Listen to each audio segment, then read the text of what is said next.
अस्सलाम वालेकुम dear students. आज का जो हमारा लेक्चर है वो है असूल इसरा की हदूद। यानी कि बाज़ ऐसी जगह होती हैं जहाँ पर जाकर असूल इसरा जो होता है वो आपका अप्लाई नहीं होता, इसकी कुछ लिमिटेशंस हैं। आज हम उन लिमिटेशंस को जो होगा वो डिस्कस करेंगे। सबसे पहले हमारे पास जो लिमिटेशंस है इसकी वो है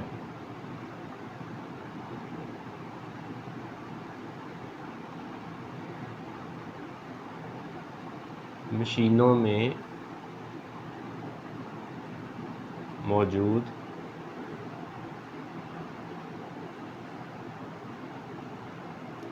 गुंजाइश। मशीनों में मौजूद गुंजाइश है आपके पास।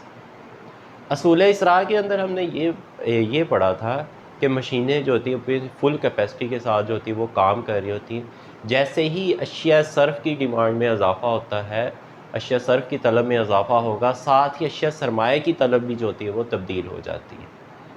लेकिन यहाँ पर ये बात डिस्कस हो रही है कि मशीनों के अंदर हमेशा जो होती है वो गुंजाइश जो होती है वो मौजूद होती है। हम मशीनरी को 100% जो होता है वो इस्तेमाल नहीं कर रहे होते, हम उसके अंदर कुछ ना कुछ जो होता है वो बैकअप जो होता है वो ज़रूर रखते हैं। और फिर बाज़ बात ये भी होता है कि जो अशिया सर्फ की डिमांड में जो इजाफ़ा हुआ है क्या वो वक्ती है या लॉन्ग रन में है।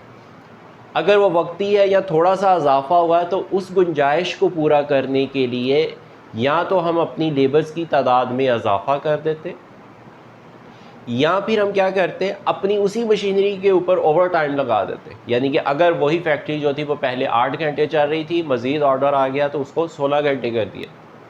अब मशीनरी वही है, अशिया सरमाया वही है आपके पास, आपने क्या किया, लेबर की तादाद में इजाफा कर दिया। लेबर की तादाद में इजाफा किया, साथ ही आपकी जो पैदावारी गुंजाइश जो थी वो बढ़ गई। जहाँ पर आप 8 घंटे में प्रोडक्शन ले रहे थे, फिर वही प्रोडक्शन आपकी 16 घंटे में चली।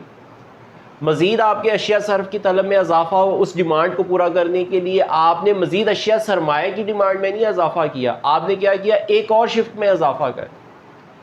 इस तरह से लेबर की तादाद में इजाफा करके आपने अपनी पैदावारी जो गुंजाइश थी उसके अंदर इजाफा कर लिया।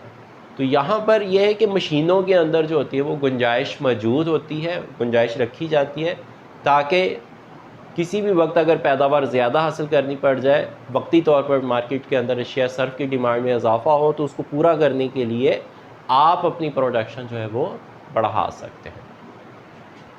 उसके बाद है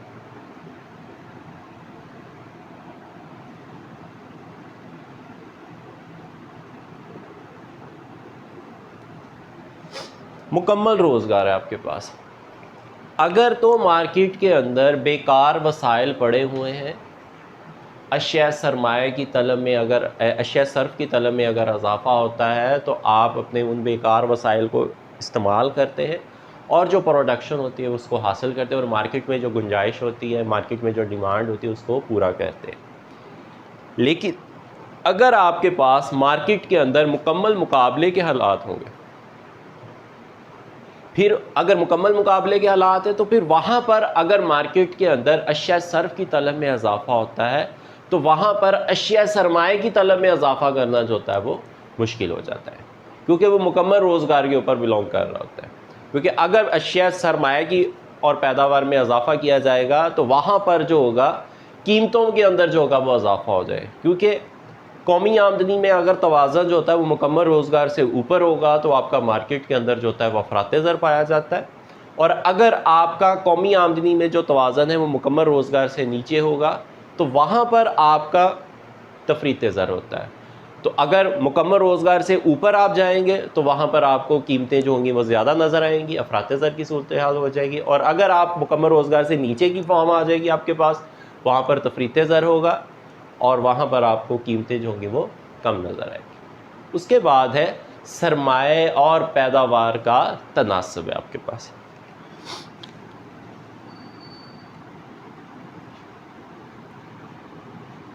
सरमाए और पैदावार का तनासब है कि जो प्रोडक्शन है, जो आपका सरमाया है, इनके दरमियान जो निस्बत है, कि जैसे ही मार्केट के अंदर आपकी प्रोडक्शन की डिमांड में इजाफा, किसी शय की तलब में इजाफा होता है, आप उस इजाफे को पूरा करने के लिए अपनी जो इन्वेस्टमेंट होती है उसके अंदर इजाफा करते।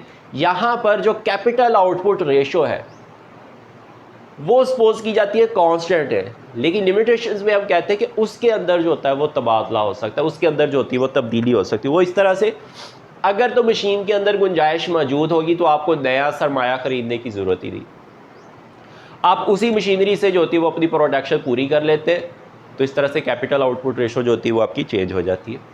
सेकेंडली, अगर आपके पास अशिया सर्फ की तलब में अगर इजाफा हुआ है, आप उस इजाफे को जो है वो पूरा करना चाहते हैं, तो आप क्या करते हैं, जो आपके पास अशिया सरमाया है, जहाँ पर फैक्ट्री जो होती है या कारखाना जो होता है जहाँ पर सरमाया 8 घंटे इस्तेमाल हो रहा था, आप उसी को क्या करते हैं 16 घंटे इस्तेमाल करते हैं, आप उसी को क्या करते हैं 24 घंटे इस्तेमाल करके आप अपनी मशीनरी की गुंजाइश में इजाफा करके उस डिमांड्स को जो होता है वो पूरा कर लेते हैं। इस तरह से अशिया सरमाया यानी कि आपके पास सरमाए और पैदावार का जो तनासब है उसके अंदर जो है वो तब्दीली मुमकिन होती है आपके पास। उसके बाद है मुस्तकबिल की मतवक्का डिमांड भी कह सकते हैं आप लोग, मतवक्का पैदावार भी कह सकते हैं। नंबर 4 है आपके पास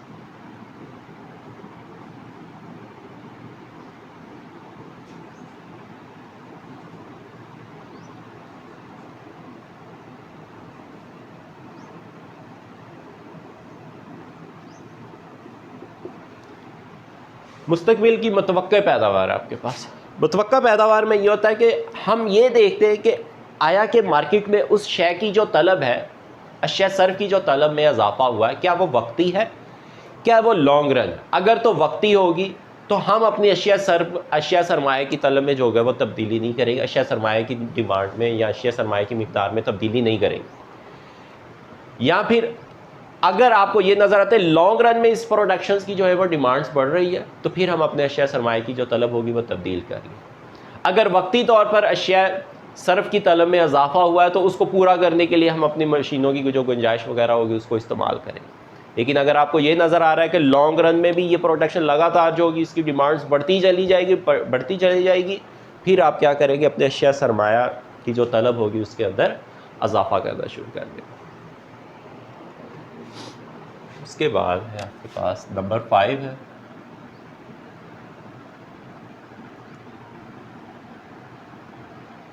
वक्फे और अरसे। असूल इसरा के अंदर हमने टाइम ड्यूरेशन जो हमने देखा था उसमें first period, second period, third continuous सब जो होता है उसको इस्तेमाल कर रहे होते हैं। लेकिन यहाँ पर अगर हम अशिया सरमाए का लगातार इस्तेमाल करते हैं तो जाहिर सी बात है उसके अंदर किस्त और रेख के अखराजात भी आएंगे, मशीनों की जो होगी रिपेयरिंग वगैरह भी होगी, उस काम के लिए कुछ वक्त के लिए जो होगा, कुछ आपकी प्रोडक्शंस के लिए जो होगा आपका टाइम गैप भी आएगा, क्योंकि मशीनरी वगैरह ठीक होने में, उसका सेटअप दोबारा इंस्टॉल करने में या मशीनें दोबारा नई लगाने पर कुछ वक्फा और टाइम जो होता है वो लगता है आपका। तो वहाँ पर असूल इसरा के अंदर हमने ये चीज़ें नहीं डिस्कस की, जबकि जो आपके मॉडर्न आपके जदीद आपका असूल इसरा है उसके अंदर ये चीज़ डिस्कस की जाती है कि आपका जो टाइम फ्रेम होता है उसके अंदर आपको गैप भी होता है, क्योंकि मशीनरी वगैरह इंस्टॉल आपने करनी होती है या उसकी जो रिपेयरिंग वगैरह के अखराजात हैं रिपेयरिंग करनी होती है, उसके लिए कुछ वक्फा और अरसे जो होते हैं वो दरकार होते हैं। इसका मतलब ये नहीं होता कि 24 घंटे और पूरा साल ही आपकी जो मशीनरी होती है वो वर्किंग फॉर्म में रहती है, उसके लिए आपको टाइम गैप जो होता है वो चाहिए होता है ताकि मशीनरी को जो होता है वो ठीक वगैरह कर सके आप लोग। उसके बाद सेकंड है आपके पास, नेक्स्ट है अशिया सरमाया की रसद। नंबर 6 है आपके पास अशिया सरमाए की रसद। मार्केट में अशिया सर्फ की तलब में इजाफा हुआ तो आपने साथ ही जो है अशिया सरमाए की जो डिमांड थी वो भी बढ़ाना शुरू। लेकिन मार्केट के अंदर हमने ये भी देखना कि अशिया सरमाए की जब तलब में इजाफा हो रहा है क्या उसकी प्राइसेस में तो नहीं इजाफा हो रहा, क्योंकि मार्केट में जैसे ही अशिया सरमाए की तलब में इजाफा होगा उसकी मार्केट में प्राइसेस जो होंगी वो चेंज होगी, आपकी जो कैपिटल आउटपुट रेशो होगी वो चेंज हो जाएगी। अगर मशीनरी को बनाने के अखराजात, कॉस्ट ऑफ प्रोडक्शन, मुसारफ पैदाइश आपके पहले से कम होंगे तो मशीनरी पहले से सस्ती मिल जाएगी आप। आप ज़्यादा आउटपुट ले सकते हैं, ज़्यादा मशीनरी परचेज़ कर सकते हैं। लेकिन अगर आपके पास कॉस्ट ऑफ प्रोडक्शन यानी कि मुसारफ़े पैदाइश उस मशीनरी के पहले से बढ़ गए, तो आपको वो अखराजात जो होंगे वो ज़्यादा पड़ेंगे, तो आप ज़्यादा मशीनरी ख़रीदने की बजाय कम खरीदेंगे, तो अशिया सरमाए की मिकदार में क्या हो जाएगी, आपके पास कमी हो जाएगी आपके पास। तो इस वजह से अशिया सरमाए की जो रसद होगी उसको भी नज़र में हमने रखना है कि मार्केट के अंदर जो है वो अशिया सरमाए की जो है सप्लाई जो है वो कितनी मौजूद है, क्या उसकी कॉस्ट ऑफ प्रोडक्शन बढ़ रही है या फिर उसकी कम हो रही है। उसके बाद है मशीनों की उम्र।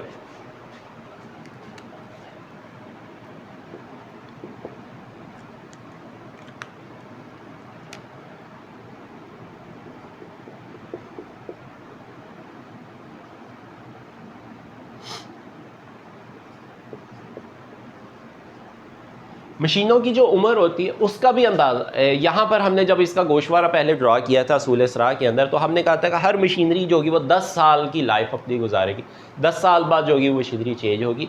लेकिन यह कांस्टेंट नहीं हो सकता, क्योंकि मशीनरी आपकी चाहे वो इलेक्ट्रिकल है चाहे मैकेनिकल है, आपके पास जो भी आप इंस्ट्रूमेंट इस्तेमाल कर रहे हैं, जो मशीनरी इस्तेमाल कर रहे होते हैं, इनकी लाइफ का एग्जैक्ट जो होता है वो टाइम फ्रेम बयान करना मुश्किल हो जाता है। चलने को वो 1 साल चल जाए, चलने को वो 10 साल, चलने को वो 50 साल भी चल सकती है।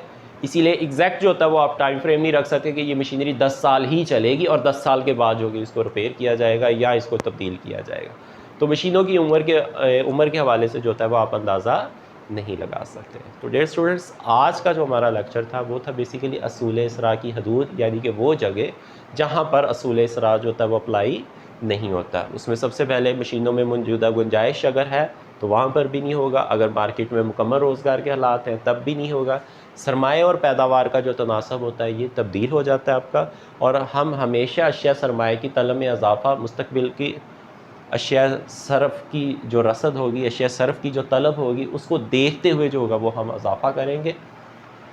टाइम फ्रेम होता है आपके पास, यानी कि मशीनरी 24 घंटे और पूरा साल काम नहीं होता, उसके अंदर कुछ ना कुछ गैप ज़रूर आता ताकि उसके अंदर रिपेयरिंग वगैरह हो सके उसकी। अशिया सरमाया की जो रसद होती है उसको भी देखा जाता है कि जो आप अशिया सरमाया ख़रीद रहे हैं, अशिया सरफ़ की तलब की वजह से आप जो अशिया सरमाया की जो रसद है, जो अशिया सरमाया को आपने ख़रीदना है, उसको भी मार्केट के अंदर आपने देखना है कि उसके अखराजात पहले से बढ़ रहे हैं या कम हो रहे हैं। अगर अखराजात बढ़ रहे हैं तो मशीनरी महंगी हो जाएगी तो कम ख़रीदेंगे, अगर सस्ती हो रही है तो हम ज़्यादा ख़रीद लेंगे। और मशीनों की उम्र के बारे में अंदाज़ा लगाना मुश्किल होता है कि ये एग्जैक्टली हम कह सकते हैं ये 1 साल चलेगी या 5 साल या 10 साल चलेगी, तो इसके वाले से अंदाज़ा लगाना आपके पास मुश्किल हो जाता है। तो डियर स्टूडेंट्स, अपना बहुत सारा ख्याल रखिएगा। अल्लाह हाफिज़।